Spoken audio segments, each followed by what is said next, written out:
Hello guys, അസ്സലാമു അലൈക്കും. അപ്പോൾ എന്തൊക്കെയാണ് വർത്താനം? എല്ലാവർക്കും സുഖമെന്ന് വിചാരിക്കുന്നു. അപ്പോൾ അതാ ഇന്നലെ ഉണ്ടല്ലോ സാജിദ സാജിനെ കുറിച്ചിട്ടുള്ള വീഡിയോ ആണ് ഇതിന് മുന്നേറ്റിട്ടുണ്ടായിരുന്നത്. അപ്പോൾ ചാനലിലെ ആദ്യത്തെ റിയാക്ഷൻ വീഡിയോ ആണ് കേട്ടോ. പിന്നെ അതാ അവളെ കുറിച്ചിട്ട് തന്നെ എപ്പോഴും പറയാൻ വന്നിട്ടുള്ളത് വേറൊന്നുമല്ല. അവൾ ലൈവിൽ വന്നിട്ടുണ്ടല്ലോ 2 ദിവസം മുന്നേ ലൈവിൽ വന്നിട്ട് അവൾ ഉമ്മനെ കുറിച്ചിട്ട് എന്തെല്ലാം പറയുന്നു അല്ലേ. അപ്പോൾ ഒരിക്കലും ഇങ്ങനെ ഒരു അവസ്ഥയിലും പറഞ്ഞ് ലൈവ് വീഡിയോയിൽ ചാനലിലൊക്കെ ലൈവ് ഇടുക എന്ന് പറയുമ്പോൾ വളരെ വളരെ മോശമാണ് അല്ലേ. അപ്പോൾ ഞാൻ മറ്റേ വീഡിയോയിൽ ഞാൻ പറഞ്ഞിട്ടുള്ളത് അവളെ കുറിച്ച് അനുകൂലിയായിട്ടാണ് കേട്ടോ കൂടുതലായിട്ടും പറഞ്ഞിട്ടുള്ളത്. അപ്പോൾ അവൾ മക്കളെ കാര്യം ആലോചിക്കുമ്പോഴും അവളെ കാര്യം ആലോചിക്കുമ്പോഴും കരച്ചിലതൊക്കെ കണ്ടപ്പോൾ എനിക്ക് ഭയങ്കര ഭയങ്കര സഹതാപവും കാര്യങ്ങളൊക്കെ തോന്നി കേട്ടോ. വേറൊന്നുമില്ല, പക്ഷെ എന്നാലും 1% എപ്പോഴും ഇഷ്ടം ഒരു സ്നേഹം തന്നെയാണ്. അവൾ ആ 5 മക്കളെ കാര്യം ആലോചിക്കുമ്പോൾ കേട്ടോ, ആ മുഖമൊക്കെ കാണുമ്പോൾ അവറ്റകളെ നോക്കി വളർത്തുന്ന കാര്യങ്ങൾ ഇതൊക്കെ ആലോചിക്കുമ്പോൾ 1% എപ്പോഴും ഇഷ്ടം തന്നെയാണ്. വേറെ എന്തോ അതുകൊണ്ട് മാത്രമേ കേട്ടോ. പിന്നെ അവളെ ഉമ്മനെ കുറിച്ചിട്ട് കുറേ അനാവശ്യമായിട്ട് ലൈവിൽ വന്ന് എന്തെല്ലാം പറയുന്നില്ല. നമുക്കൊന്ന് കണ്ടിരിക്കാൻ പറ്റാനും കേട്ടിരിക്കാൻ പറ്റാത്ത അവസ്ഥയിലാണ് എത്രയോ ജനങ്ങൾ കണ്ടിരിക്കണ ലൈവും കാര്യങ്ങളും അങ്ങനത്തെയൊക്കെയല്ല എല്ലാ പ്ലാറ്റ്ഫോമിൽ ഇങ്ങനെയൊക്കെ പറയേണ്ട ഒരു ആവശ്യം അവൾക്കില്ല. പക്ഷെ അവളെ സമനില തെറ്റിയിട്ടാണെങ്കിലും തെറ്റിയാൾ ഉത്തരം ഇങ്ങനെ പറയുമെന്നുള്ളതാണുള്ള സംശയം കേട്ടോ. അവൾ തന്നെ പറയുന്നുണ്ട് അവളെ സമനില തെറ്റിയിട്ടില്ല, ഭ്രാന്തില്ല, അങ്ങനെയില്ല എന്നൊക്കെ. പക്ഷെ ആ സ്ഥിതിക്ക് അവളിങ്ങനെ ഒട്ടും പറയേണ്ട ആവശ്യമില്ല. പക്ഷേ ലൈവിൽ വന്നിട്ട് ഒരിക്കലും ഇങ്ങനെ പറയേണ്ട ആവശ്യം ഉണ്ടായിട്ടുണ്ടായില്ല. അപ്പം ഞങ്ങൾ ആ ലൈവ് ഉണ്ടല്ലോ ഞാൻ കുറച്ച് മാത്രം ഇതിൽ അടിക്കട്ടെ. എനിക്കൊട്ടും താല്പര്യമില്ല അങ്ങനത്തെ അതൊന്നും അടിയാൻ വേണ്ടിയിട്ട്. അപ്പോൾ മനസ്സിലാൻ വേണ്ടിയിട്ട് കുറച്ച് മാത്രം ആഡ് ചെയ്യുക കേട്ടോ. അപ്പോൾ ഒന്ന് കേട്ടിട്ട് വരിക. പിന്നെ ഒരു കാര്യം, നമ്മൾ ചാനൽ ആദ്യമായിട്ട് കണ്ണ് കൂട്ടുകാരാണെങ്കിൽ ഒന്ന് സബ്സ്ക്രൈബ് ചെയ്യുക. തൊട്ടടുത്ത ബെല്ലൈക്കൺ അടിച്ച് ഹോളെന്ന ഓപ്ഷനിൽ കൂടെ ഒന്ന് ക്ലിക്ക് ചെയ്ത് വെക്കണേ. അപ്പോൾ അതാ ഒന്ന് കണ്ടിട്ട് വരിക.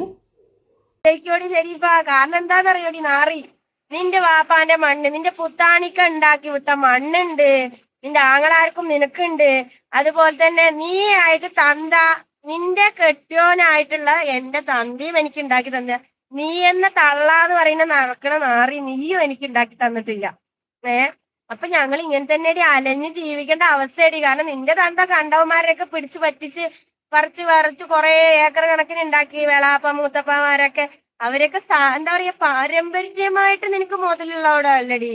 നമ്മൾ അങ്ങനെ അല്ലടി. നമ്മുടെ വാപ്പ പട്ടനായതുകൊണ്ട് മുതലൊന്നും ഉണ്ടാക്കി തന്നില്ല. 3 എണ്ണത്തിന് ഉണ്ടാക്കി വിട്ടെന്ന് തന്ന ഓടി. തള്ളന്റെ കേസ് ഇങ്ങനെ. ഈ തള്ളയൊക്കെ 15 കൊല്ലം ഞങ്ങൾ എടി നീ ഉണ്ടാക്കി പാല് തന്നതിനുള്ള എന്താ നീ എവിടെ എനിക്ക് പാല് വന്നിരിക്കുന്നത്? നീ എനിക്ക് എവിടെടി ശരീഫാ പാല് വന്നിരിക്കുന്നത്? നിന്റെ ചെറിയ മകളുണ്ടല്ലോ ഒന്നൊന്നു അവിടെ അവിടെ അവിടെ നടക്കണില്ലേ നിന്റെ ചെറിയ മകളിനെ അവളുടെ കെട്ടിയോൻ വേശ്യാലയത്തിൽ കൊണ്ടുവിടാൻ പറഞ്ഞതാണ്. എന്റെ അടുത്ത് റെക്കോർഡുണ്ട്. നിന്റെ 2 മരുമക്കള് സംസാരിച്ച റെക്കോർഡുണ്ട്. നിന്റെ അവിടുത്തെ അമ്മൂസന്മാര് സംസാരിച്ച റെക്കോർഡ് എന്റെ അടുത്തുണ്ട്. അപ്പോൾ അത് നമ്മൾ പറയുന്നത് കേട്ടില്ലേ, അവളുമ്മനെ കുറിച്ചിട്ട് ഓരോ കാര്യങ്ങൾ പറയുന്നത് കേട്ടില്ലേ. അപ്പോൾ ലൈവിൽ ഒന്ന് എത്രത്തോളം ഞാൻ കൊടുത്തിട്ടില്ല കേട്ടോ. അവൾ മുഴുവൻ പറഞ്ഞൊന്നും ഞാൻ ഇതിൽ ഒരിക്കലും കൊടുത്തിട്ടില്ല. കൊടുക്കാൻ എനിക്ക് മനസ്സുമില്ല, കയ്യുമില്ല കേട്ടോ. അത്രത്തോളം അവൾ എന്തൊക്കെയാണ് തെറിയതും പറഞ്ഞ് കുറേ വിട്ടിട്ടുണ്ട്. പിന്നെ ലൈവിലിട്ടിട്ടുണ്ട്. ഒരു ഇതൊക്കെ എല്ലാവരും കണ്ടിട്ടുണ്ടാവും. പിന്നെ ഒരു കാര്യം എന്താണെന്ന് വെച്ചാൽ, പിന്നെ അവൾ ഉമ്മ ഉണ്ടല്ലോ കുറച്ച് വോയിസ് ഈ കേസ് എന്ന് പറഞ്ഞ ചാനലിൽ ഞാൻ ഇട്ടുകൊടുത്തിട്ടുണ്ടായിരുന്നു. അയാളെ പുറത്ത് വിട്ടിട്ടുണ്ട് കേട്ടോ കേസ്. പിന്നെ പുറത്ത് വിട്ടിട്ടുണ്ടായിരുന്നു. അപ്പോൾ ഒരു ഇതൊക്കെ എല്ലാവരും കേട്ടിട്ടുണ്ടാവും റിയാക്ഷൻ ചാനലിൽ കൂടെയൊക്കെ. അപ്പോൾ ഉണ്ടല്ലോ അതിൽ പറയുന്ന അത്രയൊന്നും പിന്നെ ഓളെ ഉമ്മാൻ്റെ വീഡിയോ ഇട്ടതും പിന്നെ ഡാൻസ് വീഡിയോ ഒക്കെ ഇട്ടെന്ന് പറഞ്ഞില്ലേ, അതും ഓളെ ലൈവും ഇതൊക്കെ സംബന്ധിച്ചിടത്തോളം ഓളമ്മ പറഞ്ഞൊന്നും ഓളെ കുറിച്ചിട്ട് ഒന്നും ആയിട്ടില്ല കേട്ടോ. അത്രയൊന്നും അല്ല പറയേണ്ടത്. അവർ ഇല്ല കാര്യമായിരിക്കും പറഞ്ഞു കേട്ടോ. അതാണ് മനസ്സിലാക്കാൻ കഴിഞ്ഞത്. അവർ പിന്നെ ഉമ്മ ഒരുപാട് വോയിസ് എത്രയോ മിനിറ്റ് വോയിസ് പറയുന്നുണ്ട് കേട്ടോ. വോയിസിൽ ഓരോ കാര്യങ്ങൾ അവളെക്കുറിച്ച് പറയുന്നത്. അപ്പോൾ ഇതൊക്കെ ഈ ലൈവും കാര്യങ്ങളൊക്കെ സംബന്ധിച്ചിടത്തോളം അത് സത്യം തന്നെയാണ് പിന്നെ നമുക്ക് മനസ്സിലാക്കുക കേട്ടോ. ഉമ്മ പറഞ്ഞത് അവളെ കുറിച്ചിട്ട് ഒട്ടും മോശമായിട്ട് വലിയ കാര്യം തന്നെയാണ് ഉമ്മ ഓരോ വാക്കിലും പറഞ്ഞത് തന്നെയാണ് പിന്നെ നമുക്ക് മനസ്സിലാക്കാൻ കഴിഞ്ഞത്. പിന്നെന്താണെന്ന് വെച്ചാൽ അവളെ സംബന്ധിച്ചിടത്തോളം അവളെ ഉമ്മ ഇങ്ങനെയല്ല പറയേണ്ടത് അല്ലേ. ഉമ്മ ഡാൻസൊക്കെ പിന്നെ ലൈവായിട്ടിട്ടതും അതൊക്കെ ഭയങ്കര മോശം തന്നെയാണ് കേട്ടോ. അതൊന്നും അതിൽ കൊടുക്കാൻ ഒട്ടും താല്പര്യപ്പെടുന്നില്ല. അത് പറയാനും കൂടെ എന്ത് ഡാൻസ് ചെയ്തെന്നുള്ളത് പറയാനും കൂടെ ഒരു മനസ്സെനിക്ക് വരുന്നില്ല കേട്ടോ. സ്വന്തം ഉമ്മേനെയാണ് ഞങ്ങൾ അത്രത്തോളം ഇതാക്കിയിട്ടുള്ളത്. എത്രത്തോളം ആയാലും പിന്നെ എത്ര അവർ വയസ്സായതും പിന്നെ അതേമാതിരി തന്നെ അവർക്ക് ടെൻഷനും കാര്യങ്ങളും അങ്ങനത്തെ ഓരോ കാര്യങ്ങളൊക്കെ ഉണ്ടാവും. പക്ഷേ നമ്മൾ എത്രത്തോളം പിന്നെ ദേഷ്യം ഉണ്ടെങ്കിലും അതൊന്ന് ശ്രമിച്ച് ഇങ്ങനെയൊന്നും വീഡിയോയിലും പിന്നെ ചാനലിലൊന്നും ഇടാതെ ഇരിക്കായിരിക്കുന്നു നല്ലതിലെ. ഡാൻസ് ആയാലും പിന്നെ അവരെ കുറിച്ച് കുറേ വാക്കുകൾ പറയുന്നതും ഒട്ടും ഉൾക്കൊള്ളാൻ നമുക്ക് ഒട്ടും കഴിയൂല. അപ്പോൾ അത് ഞാൻ പിന്നെ ചാനലിലേക്ക് ഇട്ടെടുത്ത ആ വോയിസ് ഉണ്ടല്ലോ, കുറച്ച് മാത്രമേ ഞാൻ ഇതിൽ ആഡ് ചെയ്യുക കേട്ടോ. ആ വോയിസ് ഒന്ന് ആഡ് ചെയ്യുക, അതും കൂടി ഒന്ന് കണ്ടുനോക്കിയേ. ഞാൻ ഒരു ദിവസം അനിയത്തിനോട് വന്ന് തിരിച്ചു പോകുമ്പോഴേക്കും ഉമ്മയും മക്കളും ഇതേപോലെ കൂട്ടിയിട്ട് പോയി. കൂട്ടിയിട്ട് പോകുക പറഞ്ഞാൽ എനിക്കൊരു കല്യാണം അച്ചാറുണ്ടായിരുന്നു. ആ കല്യാണത്തിന് പോകാൻ വേണ്ടി എനിക്ക് ഡ്രസ്സ് എടുക്കണേ, ഉള്ളിൽ കയറണ്ടേ. അപ്പൊ ഞാൻ സത്യം ചെയ്തു. എന്ത് ചെയ്തെന്ന് പറയാം, ഞാൻ ഓട് പൊളിച്ച് ഞാൻ ഉള്ളിൽ ഫോണി വെച്ച് ഞാൻ ഇറങ്ങി എന്റെ ഡ്രസ്സ് എടുത്ത് ഞാൻ വെളിയിൽ വന്നു. അപ്പൊ അങ്ങനെ ഞാൻ ഒരു പ്രാവശ്യം ചെയ്തപ്പോ ഇപ്പൊ അവിടെ എന്താ ചെയ്യുന്നത്, രണ്ട് സൈഡും പൂട്ടി വെക്കുക. ഉമ്മറ വാതിലും പൂട്ടി അടുക്കള വാതിലും പൂട്ടിയാ എന്ത് ഞാൻ ചെയ്യും നിങ്ങളും പറഞ്ഞേരി. എന്താ ഞാൻ ചെയ്യാ, എനിക്കൊന്നും ചെയ്യാൻ പറ്റില്ലല്ലോ. ഇപ്പോഴും ഇങ്ങനെ ചെയ്തോണ്ടിരിക്കാണ് കണ്ടിന്യൂസ്ലി. ഇപ്പൊ നിങ്ങൾ പുറത്തു പോകുമ്പോഴൊക്കെ ഇവർ ഇങ്ങനെ ചെയ്തോണ്ടിരിക്കാണ്. ഞാൻ പുറത്തു പോയിട്ട് ഞാൻ മഴ നനഞ്ഞ് വരികയാണ്, പണി മാറ്റി മഴ നനഞ്ഞ് നമ്മുടെ ഡ്രസ്സ് എടുക്കുക കുളിക്കാന്ന് പറഞ്ഞ് നമ്മൾ വരുമ്പോഴേക്ക് ഈ വാതിൽ പൂട്ടിയാ. ഞാൻ വയസ്സായ ഒരു സ്ത്രീയാണ്, ഞാൻ 60 വയസ്സാവാനായി. 60 ഉദ്ദേശം എന്താണ് നിങ്ങളെ വീട്ടിൽ നിന്ന് പുറത്താക്കണമെന്നോ? അവൾക്ക് ഉദ്ദേശം ആ വീട് അവൾക്ക് കിട്ടണം. അതെങ്ങനെ ഞാൻ കൊടുത്തു എന്നാ ഞാൻ പറഞ്ഞു കുട്ടി, ഞാൻ പറഞ്ഞു എന്നാ നീ അവർക്ക് രണ്ടാൾക്കുള്ള അവകാശം കൊടുത്തോ, ഞാൻ നിന്റെ പേരിൽ ഞാൻ രജിസ്റ്റർ ആക്കി തരാ പറഞ്ഞു. അത് പറ്റില്ല, അവർക്ക് ഒരു പൊട്ട് മുതൽ കൊടുക്കില്ല. അതെങ്ങനെ നടക്കും? മൃഗമേലുള്ള അവകാശം അവർക്കും ഇല്ലേ? ഇപ്പൊ അവളുടെ അവകാശം ഞാൻ അവളെ അതിൽ കൊടുത്തു എന്ന് വെച്ചാൽ അവളെ എന്നെ അതിൽ ഇരുത്ത കുട്ടിയെ ഇരുത്തില്ല, എന്നെ ഇരുത്തില്ല. 3 ദിവസം അവളെ എന്നെ അതിൽ ഇരുത്തില്ല. ഇപ്പൊ ഇവിടെ ഞാൻ എന്താ ചെയ്യുന്നറിയോ, ഞാൻ വാതിൽ തുറന്നാലും പുറത്തു പോയി അതിൻ്റെ ഉള്ളിൽ ഭക്ഷണം ഉണ്ടാക്കി ഞാൻ കടന്നായിരുന്നു. അങ്ങനെ കാട്ടിയാലും ഞാൻ അതിൻ്റെ ഉള്ളിൽ പോയി ഇരുന്നായിരുന്നു. ഇപ്പൊ ഇവിടെ എന്താ കാണിച്ചിരിക്കുന്നത് അറിയോ, എന്റെ ചെറിയ കുട്ടിന്റെ 2ാമത്തെ മോളുടെ ഗ്രൈൻഡർ നേരക്കാൻ കൊടുക്കുന്നുണ്ടായിരുന്നു. ആ ഗ്രൈൻഡർ, എന്റെ മിക്സി, പിന്നെ എന്റെ പാത്രങ്ങൾ ഫുള്ളും എല്ലാം എടുത്തുകൊണ്ട് ഇവിടെ വിറ്റിറക്കുന്നു. ഒന്നുമില്ല അതിൻ്റെ ഉള്ളിൽ. പിന്നെ ഇവിടെ എന്താ ചെയ്യുക, നമ്മള് ഭക്ഷണം ഉണ്ടാക്കിയെങ്കിലോ അടുപ്പ് ഫുള്ള് വെള്ളം നിറച്ച് വെക്കുക അടുപ്പില്. ഉപദ്രവിക്കാവുന്നതിനെ മാക്സിമം ഉപദ്രവിക്കല്ലേ. ഞാൻ പുറത്ത് പോകാൻ വേണ്ടിട്ട്, എന്നാലല്ലേ ഞാൻ പുറത്ത് പോവുള്ളൂ. അതിന് വേണ്ടിട്ട് അടുപ്പിൽ വെള്ളം നിറച്ച് വെച്ചപ്പോ ഞാനെന്ത് കാട്ടി, പണിമാറ്റി വന്നു, എനിക്ക് അരി ഇടാൻ വഴിയില്ല.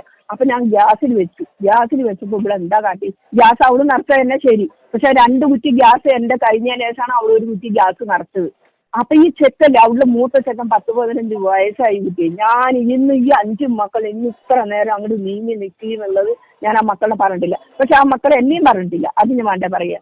അങ്ങനെ ഈ കുട്ടി എന്താ കാട്ടി, ഉമ്മ പറഞ്ഞു കൊടുത്തിട്ടുണ്ടാവും. അങ്ങനെ ഈ ഗ്യാസിനെ നിർത്തിയപ്പോ ഞാൻ പറഞ്ഞിടാ എന്നോട് ഗ്യാസ് നിർത്തി ചോദിച്ചു. വേണ്ട, ഗ്യാസ് കത്തിക്കണ്ട, അടുപ്പ് കത്തിക്കുകയും പറഞ്ഞു. എടാ അടുപ്പിൽ നിന്റെ ഉമ്മ വെള്ളം നിറച്ച് വെച്ചില്ലേ, പിന്നെ എങ്ങനെ ഞാൻ ഗ്യാസ് കത്തിക്കുക ചോദിച്ചു.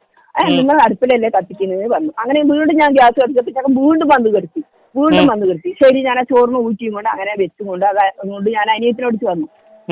എന്നിട്ട് ഈ ചെക്കൻ പറയാണ് കുട്ടികളുള്ളതാണ്. ഏത് കുട്ടി? ഒരു കുട്ടിയില്ല, എനിക്ക് 9 പേരക്കുട്ടികളുണ്ട്. ഈ 3 മക്കൾക്ക് കൂടി 9 പേരക്കുട്ടികളുണ്ട്. ഈ 9 പേരക്കുട്ടികൾ അവിടെ വളർന്ന മക്കളാണ്. ഇന്ന് ഇത്ര നേരം ഞാൻ തീരിടെ വെള്ളത്തിലിടെ ഒന്നും ഞാൻ ചെയ്തിട്ടില്ല. ഇതിനൊക്കെ ഞാനാണ് നോക്കിയതും വളർത്തിയതും ഇവർക്ക് വേണ്ട കാര്യങ്ങളൊക്കെ ചെയ്തത്. മക്കളുടെ വഴി നോക്കി പോകും.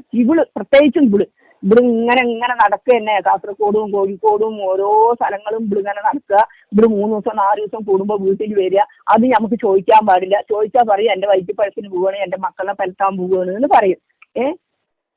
ഒന്നും ചോദിക്കാൻ പാടില്ല. വരുമ്പോ ഇവിടെ ആണുങ്ങൾ വരുമ്പോലെ, ആണുങ്ങൾ ഞങ്ങളുടെ അവിടെ 4 പേരാണ് ആൺകുട്ടികളുണ്ട്. അവരൊന്നും രാത്രി 7 മണി കഴിഞ്ഞാൽ പുറത്തു പോയില്ല. അവർ 7 മണി 8 മണി ഉള്ളിൽ അവർ വീട്ടിൽ കയറും. ഇവിടെ രാത്രി 11 മണി 12 മണി 1 മണിക്കൊക്കെ ഇവിടെ കയറി വരിക. അതിന് കെട്ടും കാവലായിട്ട് ഞാൻ അവിടെ ഇരിക്കണം. അപ്പൊ ഞാൻ അങ്ങനെ ഇറങ്ങി കുട്ടി, അങ്ങനെ ഇറങ്ങി. ഇപ്പൊ വീണ്ടും ഇപ്പൊ എന്താ പറയുന്നത്, ഈ പാത്രങ്ങൾ കൊടുത്താൽ ഞാൻ എങ്ങനെ വെച്ചുണ്ടാക്കുമെന്ന് പറയും. പിന്നെ എന്റെ TV 2 ടിവികൾ ഞാൻ കേടുവന്നിരിക്കണം. ആ 2 ടിവിന് ഇവിടെ പുറത്തെറിഞ്ഞു. പിന്നെ 2 TV പുറത്തെറിഞ്ഞു. എന്റെ ചെറിയ മകൾ ഒരു ഡിഷ് വാങ്ങി വെച്ചിട്ട് ആ ഡിഷിനെ പുറത്തേക്ക് എടുത്തെറിഞ്ഞു. അതൊക്കെ പൊട്ടി നാശായി. പിന്നെ പാത്രങ്ങൾ കംപ്ലീറ്റ് എറിഞ്ഞു. പുറത്ത് കംപ്ലീറ്റ് പാത്രങ്ങൾ ഫുള്ള് 4 പേരാണ്. ശരിക്കും നിങ്ങൾ അവിടെ വീഡിയോ എടുക്കണം, അങ്ങനെയാണ് കിടക്കണ വീട്. അതൊക്കെ എറിഞ്ഞു. പിന്നെ എന്റെ ടേബിളുകൾ ഉണ്ടായിരുന്നു, അതൊക്കെ പുറത്തേക്ക് എടുത്തിട്ടു. പിന്നെ അകത്ത് ഞാൻ എനിക്ക് TV, ഞാനൊരു പണിമാറ്റി വന്നാൽ ഇവരൊക്കെ മൊബൈലിൽ കളിക്കും. അപ്പൊ ഞാൻ എന്ത് കാണിക്കും, ഈ TV അനിയനിൻ്റെയോടെ, എന്റെ TV കിടന്നപ്പോ അനിയൻ്റെയോടെ പോയിട്ട് ഒരു TV തറവാട്ടിൽ എടുത്തുകൊണ്ടാണ്. അത് ഇടയ്ക്ക് ഓഫ് ആവും, എന്നാലും നല്ല TV ആണ്. ഞാൻ അതില് ഈ ഇതൊക്കെ 5 കേബിളൊക്കെ വാങ്ങി അതൊക്കെ ഇട്ട് അത് ഞാനിങ്ങനെ പണിമാറ്റി വന്നാൽ അത് ഞാൻ കടന്ന് ഇരുന്ന് കാണും. അത് നമുക്ക് അസൂയ. കാണണ്ട 11 മണി വരെ കാണുമെന്ന് 12 മണി വരെ കാണുമെന്ന് പറഞ്ഞിട്ട് അതേ കംപ്ലീറ്റ് കട്ട് ചെയ്തു. അപ്പോൾ ഇതാണ് കേട്ടോ വോയിസ്. ഇപ്പം നിങ്ങൾ കേട്ടില്ലേ, അവളെ ഉമ്മ ഓളെ കുറിച്ചിട്ട് പറയുന്ന വോയിസാണ് ഇത്. അപ്പോൾ ഇതിലുള്ള സത്യം തന്നെയായിരിക്കും, നമുക്കറിയില്ല അവരുടെ ഭാഗത്താണോ അവിടെയാണോ എവിടെ തെറ്റെന്നില്ലത്. ഇപ്പം ഉമ്മ ഭയങ്കര തെറ്റാണെങ്കിലും അങ്ങനത്തെ എന്തെങ്കിലും ചെയ്തിട്ടുണ്ടെങ്കിലും ഇത്രത്തോളം ഒന്നും തെറി പറയേണ്ട ആവശ്യം, ഇങ്ങനെ ഒന്ന് പിന്നെ ഡാൻസും മറ്റുമൊക്കെ ചാനലിൽ ഇടേണ്ട ഒരു ആവശ്യമില്ല കേട്ടോ. അപ്പോൾ ഇത്രയേ ഉള്ളൂ. അപ്പോൾ മക്കളെ കാര്യം ആലോചിക്കുമ്പോൾ വിഷമം തന്നെയാണ്. അവർ നല്ല നിലയിൽ പഠിച്ച് നല്ല ജോലിയൊക്കെ വാങ്ങി കുടുംബമൊക്കെ നോക്കാൻ കഴിയട്ടെ എന്ന് പ്രാർത്ഥിക്കുന്നു അല്ലേ. 5 മക്കളാണ്, നല്ല മക്കളാണ് കേട്ടോ. നമ്മൾ വളർത്തുന്നിടത്താണല്ലോ മക്കളെയൊക്കെ ഇതില്ലത്. അപ്പോൾ എത്രത്തോളം ആവും എന്തൊന്നും അറിയില്ല. അപ്പോൾ നല്ലതിൽ തന്നെ വളരട്ടെ മക്കളൊക്കെ. അപ്പോൾ കുറ്റമായിട്ടല്ല കേട്ടോ പറഞ്ഞത്. അവളോരോ ഓളോരോ ഇതൊക്കെ കാണുമ്പോൾ നമ്മളൊന്ന് പറഞ്ഞു പോകില്ലേ, അത്രയ്ക്കും മോശമാണ് അവൾ കാട്ടിക്കൂട്ടൽ കാണുന്നത്. റീച്ചിന് വേണ്ടിയിട്ടാണോ വിഷമം കൊണ്ടാണോ എന്തോന്നും അറിയില്ല കേട്ടോ. ഒരുവിധം വിഷമം തന്നെയായിരിക്കും. ചെറിയ പ്രായം, പിന്നെ 5 മക്കളെ നോക്കി വളർത്തൽ, പിന്നെ അതേമാതിരി തന്നെ ഇങ്ങനത്തെ ഓരോ പ്രശ്നങ്ങൾ, ബേഡ് കമൻറ്റ് വരുന്നത്, ഉമ്മൻ്റെ ഭാഗത്തു നിന്ന് കുടുംബത്തിൽ നിന്നും പ്രശ്നം, അങ്ങനത്തെ ഓരോ സാഹചര്യം വരുമ്പോൾ നമ്മളായി പോണതും ആയിരിക്കും കേട്ടോ. ആരും കുറ്റം പറയാനും പറ്റില്ല. എന്നാലും കുറച്ചൊക്കെ ഒന്ന് ഈ ലൈവിൽ വന്ന് പറയുന്നതും ചാനലിൽ ഇടണമൊക്കെ കുറേ ഒന്ന് ഒഴിവാക്കാമായിരുന്നു എന്നുള്ളൂ കേട്ടോ. അപ്പോൾ ഇത്രയേ ഉള്ളൂ. അപ്പോൾ എല്ലാവരോടും അസ്സലാമു അലൈക്കും.